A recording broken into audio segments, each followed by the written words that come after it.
It affected every one of us.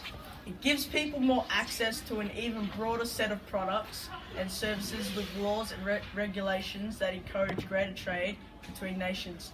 More products from diverse nations end up being available to consumers worldwide. Globalization affected every one of us. It leads to new opportunities for financing more companies. It access to a broader base of worldwide financial markets and capitals from other countries. Therefore, as needed, they can secure monies to expand their operations. As a result, this leads to greater production, which means more goods available for consumers such as you and me. How has globalization affected every one of us? Globalization has affected us in ways such as eBay and online sites where you can buy products from other countries. When you buy something off of eBay or from an online website, most of the time it will be shipped from China, so you'd have to wait a few weeks for it to be shipped. Globalization has a positive effect on us because we can buy things that aren't in our country, but it also has a negative effect because they might be a scam. How has globalization affected every one of us? It has affected us in many ways because goods and stocks from other countries are sent here to be sold. So we get more different items that could be better than what is sold here. So if we get more different things from other countries, our own country will grow from other countries' tech, so a developed country can catch up.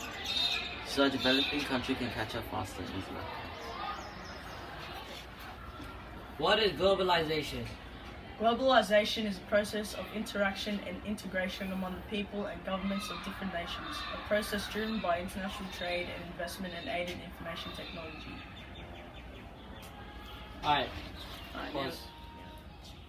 How has globalization created inequality between developed and developing countries in terms of poverty and wealth?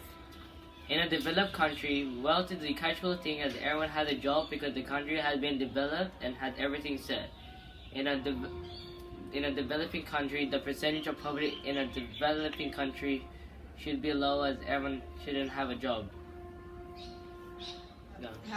How has globalization created inequality between developed and developing countries in terms of access to education, food, health, shelter, and water? In a developed country, everyone has education as they went to school, have food, health, shelter, and water as they have a job and gets paid. For a developing country, the poverty percentage is high as people doesn't have work and can't afford for the food, water, shelter, and education for the kids or for themselves. How to narrow the gap between the rich countries and the poor countries? We can do many things to make a developed country and developing country more equal. Firstly, you can start by focus of the world bodies such as the UNESCO and the United States as well as the World Bank should be more inclined towards ensuring equitable distributions of the world's natural resources. The international community should sympathize and appreciate the problems of the poorer countries and try to solve them. Secondly, the sharing of technology and information should be continued at a rapid pace so that poorer nations can make more ample of the modern techniques of operations that are available in more developed countries. For example, a developing country like America selling tech to a less developed country like Madagascar.